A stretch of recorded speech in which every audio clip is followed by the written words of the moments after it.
অহনার উপর রেগে গিয়ে তাকে ঘাড় ধাক্কা দিয়ে বাড়ি থেকে বের করে দিল দুর্গাদেবী। এমনটাই দেখতে পারবেন নতুন পর্বে। এই পর্বটি সবার আগে পেতে চ্যানেলটিকে এক্ষুনি সাবস্ক্রাইব করে দেখতে থাকুন, তাড়াতাড়ি সাবস্ক্রাইব করে রাখুন, তাহলে সবার আগে পেয়ে যাবেন।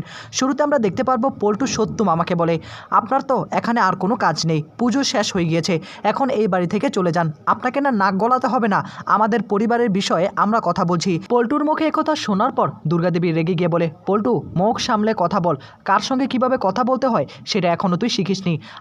আমি সত্যদাকে ইনভাইট করেছি, আমি তাকে দাওয়াত দিয়েছি, তাকে তুই কি করে বলতে পারিস এই বাড়ি ছাড়ার জন্য? হ্যাঁ তুই কে বলার? এই কথা শোনার পর পল্টু তখন বলে, বড় মামি এটা কিন্তু ভুলে যাচ্ছেন আপনি কিন্তু আমাকে অপমান করছেন একটা বাইরের লোকের জন্য।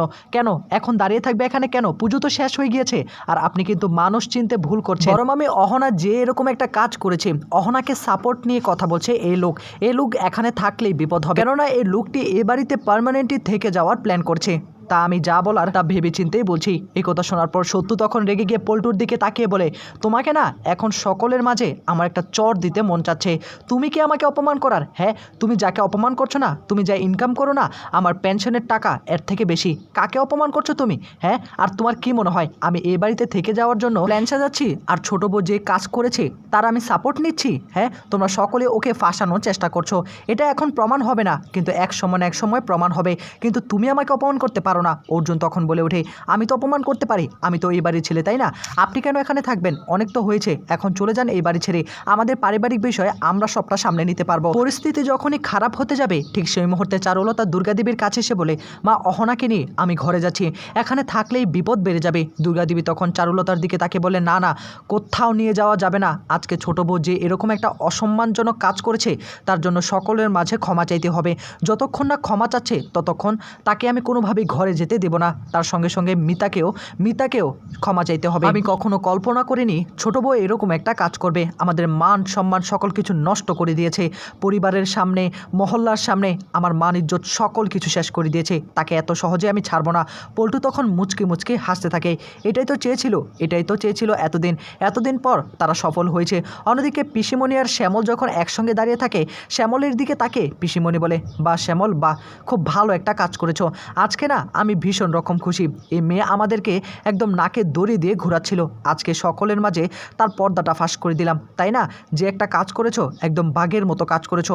তখনই শ্যামল বলে ওঠে, কাজ তো হয়ে গিয়েছে, এখন আমাকে টাকাটা তো দিয়ে দিলে। আর শ্যামল কখনো উল্টাপাল্টা কাজ করে না। পিসিমণি তখন শ্যামলকে বলে, টাকা পেয়ে যাবে সময় মতো, আগে এই মেয়েটা এই বাড়ি থেকে বের হোক, তারপর আমি তোমার পাওনা বুঝিয়ে দিব, তুমি সেটা নিয়ে চিন্তা করো না। তোমার কি মনে হয় আমি তোমাকে টাকা দিব না? শ্যামল তখন বলে, না সেটা মনে হচ্ছে না, কিন্তু টাকাটা দিয়ে দিলে ভালো হয় আর কি, আমার জন্য অনেক খরচাপাতি আছে তো, বন্ধুবান্ধব আছে তো। পিসিমণি তখন বলে, চিন্তা করো না, সময় মতো তুমি তোমার টাকা পেয়ে যাবে। শোনো এখানে বেশি আমার সঙ্গে কথা বলো না, তাহলে কিন্তু সকলে সন্দেহ করবে, তোমাকে না এখানে আর থাকতে হবে না, তোমার কাজ শেষ হয়ে গেছে, তুমি এখন চাইলে এখান থেকে চলে যেতে পারো। একথা শোনার পর তখনই শ্যামলও সিদ্ধান্ত নেয়, এখানে আর বেশিক্ষণ থাকা যাবে না, এখান থেকে চলে যেতে হবে। পিসিমণি আজকে ভীষণ রকম খুশি, অবশেষে অহনাকে উচিত শিক্ষা দিতে পেরেছে, যে অহনার জন্য মাথাটা নিচু করে এতদিন দাঁড়িয়েছিল। পিসিমণি তখন সকলের মাঝে বলে ওঠে, দেখলেন তো বৌদি, দেখলেন তো আপনার আদরের পরিবারটাকে কি করে শেষ করে দিল। শ্যামল যখনই সেখান থেকে চলে যেতে যাবে, পল্টু তখন শ্যামলের কাছে এসে হাত জোর করে রিকোয়েস্ট করে, যেন এই বিষয়টা কোনোভাবে পাড়া মহল্লার কেউ জানতে না পারে, প্লিজ তুমি কোনোভাবেই কাউকে জানাবে না, আমাদের পারিবারিক বিষয় তো আমরা পরিবারের মধ্যে সীমাবদ্ধ করে রেখেছি, আমরা সামনে নিতে পারবো, কিন্তু আমাদের তো একটা মান সম্মান আছে, কোনোভাবেই যেন মান সম্মানটা নষ্ট না হয়। তখনই অর্জুন পল্টুর দিকে তাকে বলে, দাদা এসব কী বলছো? তুমি না হয় শ্যামলকে কোনোভাবে আটকে রাখলে, কিন্তু এখানে তো পাড়া মহল্লার অনেক মহিলারা রয়েছে, তাদের মুখ কী করে বন্ধ করবে? হ্যাঁ তাদের মুখ তো আর বন্ধ করা যাবে না। অহনা যে এরকম একটা কাজ করেছে তাকে আজকে সকলের সামনে ক্ষমা চাইতেই হবে, পা ধরে ক্ষমা চাইতে হবে, তা না হলে তাকে আমি কোনোদিন ক্ষমা করব না, এটাই আমার শেষ কথা। এই কথা শোনার পর ভীষণ রকম অবাক হয়ে সত্যু মামা তখন তাকিয়ে থাকে অর্জুনের দিকে তাকিয়ে বলে, ভেবেচিন্তে কথা বলছো তো? হ্যাঁ ভেবেচিন্তে কথা বলো, এদিকে কোনোভাবেই ক্ষমা চাইতে রাজি না অহনা সকলের মাঝে বলে ওঠে, আমি কোনো অন্যায় করিনি, তাই আমি ক্ষমাও চাইব না। অহনা মাতলামু শুরু করে দেয়, আর এই মাতলামু দেখে দুর্গা ভীষণ রকম রেগে থাকে। অহনা বলে, আমাকে ভয় দেখে কোনো লাভ নেই, আমি ভুল করিনি, আমি যেহেতু ভুল করিনি আমাকে কেন ক্ষমা চাইতে হবে? আমি ক্ষমা চাইব না, এখন আমি সকলের মাঝে নাচবো। আরেকটা কথা, বাড়িতে তো আজকে মিষ্টি আনার কথা, আমি তো মিষ্টি এনেছিলাম সকলকে দেওয়ার জন্য, কোথায় বড় দিদি মিষ্টিগুলো কোথায়? মিষ্টিগুলো নিয়ে আসুন, মিষ্টি খাবো আর আজকে নৃত্য পরিবেশন করব, এগুলো সবাইকে তো দেখতে হবে, তাই না? যখনই অহনা মাতলামো করে চারুলতা চারুলতা তাকে সামলানোর চেষ্টা করে, কিন্তু কোনোভাবেই অহনাকে আর সামলে রাখতে পারছে না। অহনা তো ভাঙ করেছে, তাই অহনার মাথা প্রচণ্ড রকম উল্টাপাল্টা চিন্তাভাবনা করছে। অহনাকে সকলেই ভুল বুঝতে শুরু করে, রীতিমতো টুকুনও ভুল বুঝতে শুরু করে, যে টুকুন অহনার এত কাছে ছিল, কিন্তু কিচ্ছু করার নেই। অহনাকে আজকে সকলেই ভুল বুঝতে শুরু করে। অহনা হঠাৎ করেই দেখতে পায় টেবিলের উপর অনেকগুলো মিষ্টি রাখা, আর তখনই অহনা বলে, ওই তো সেখানে মিষ্টি রাখা, সন্দেশ রাখা, এগুলোই তো আমি খুঁজছি। এই বলে তখন একটা মিষ্টির হাঁড়ি অহনা নিজের হাতে নিয়ে নেয়। নিজের হাতে নিয়ে তখন সকলকে খেতে বলে। কেউ তো আর খাবে না। অহনা বলে, আচ্ছা ঠিক আছে, আমি তাহলে সবগুলো খেয়ে নিই, আজকে আমি পেট ভরে এইগুলো খেয়ে নিব, কাউকেই দিব না। এই সব কিছু দেখার পর পিসিমণি তখন বলে, আসলেই বড় বৌদি, আপনি আসলে মানুষ চিনতে ভুল করেছেন। যে মানুষটাকে আপনি কাছের মনে করেছিলেন, আজকে দেখুন মান সম্মান নষ্ট করে দিয়েছে। তার মধ্যে কি করলেন আপনি? সত্যুদাকে বাড়িতে রেখে দিলেন। সত্যুদা এখানে কেন থাকবে? সত্যুদা তো বাইরের লোক। কিছুক্ষণ পরই টুকুনের মা বলে ওঠে, এই মেয়ে যা করছে না, আমার মা হলে তো আমাকে শেষই করে দিত, আমাকে মায়ের বাড়িতেই তো পাঠিয়ে দিত। তখন এবার অহনা বলে ওঠে, আপনি তো আপনার মায়ের বাড়িতে বেশি দিন থাকতে পারতেন না, কেননা আপনি যা কুটনি, আপনি এবং পিসিমণি মিলে আমাকে ফাঁসানোর অনেক চেষ্টা করেছেন, আমার শাশুড়ি মায়ের নামে অনেক বদনাম করেছেন। আপনি তো আপনার মায়ের বাড়িতে 2 দিনও গিয়ে থাকতে পারতেন না। এই কথা শোনার পর আরও রেগে যায় অর্জুন তখন বলে, মুখ সামলে কথা বলো অহনা, অনেকক্ষণ যাবৎ তোমার এইসব ফালতু কথা আমি শুনছি। এই কথা শোনার পর তখন অর্জুনের দিকে তাকে আঙুল তুলে বলে, তুমি আমাকে ভয় দেখাচ্ছ? আমাকে ভয় দেখিয়ে কোনো লাভ নেই।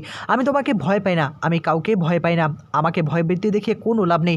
এখন গান ছাড়ো তো, গান ছাড়লেই তো আমি নাচানাচি করব, না নাচলে কী করে হবে? এ কথা শোনার পর তখনই দুর্গাদেবী সিদ্ধান্ত নেয় যে এটাই হবে শেষ সিদ্ধান্ত। এই বাড়িতে কোনোভাবেই আর অহনা প্রবেশ করতে পারবে না। যখনই অহনার হুঁশ ফিরবে, তাকে যেন বাড়ি থেকে বের করে দেওয়া হয়।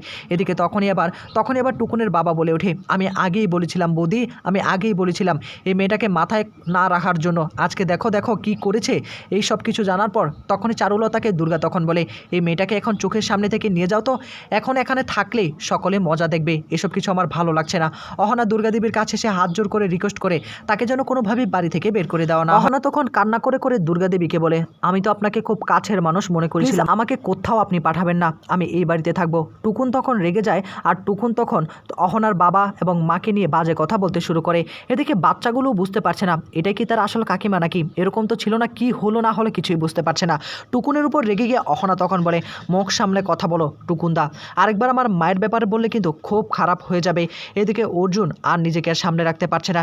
শেষ পর্যন্ত দেখা যাবে যে দুর্গাদেবীর পায়ের কাছে সে ক্ষমা চায় অহনা বলে, আমাকে তুমি বাড়ি থেকে বের করে দিও না। কিন্তু তখনই দুর্গাদেবী তার পাটা সরিয়ে নেয়। হঠাৎ করে পা সরাতে যাবে, ঠিক সেই মুহূর্তে একটা টেবিলের মধ্যে ধাক্কা লাগে অহনার কপাল দিয়ে রক্ত বের হতে থাকে। আর তখনই চারুলতা বলে ওঠে, মা এটা কী করলেন, এত জোরে কেন ধাক্কা দিলেন? অহনার দিকে তাকিয়ে তখনই দুর্গাদেবী বলে, এটাই করা উচিত ছিল, এটা আগে করা উচিত ছিল।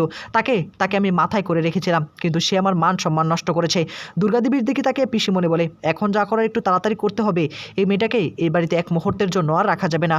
অন্যদিকে সত্যমামা দুর্গাদেবীকে বলে যে, দেখো দুর্গা, আমি একটা কথা বলে দিচ্ছি, তোমার কিন্তু কোথাও না কোথাও ভুল হচ্ছে, তুমি কিন্তু ভুল করছো।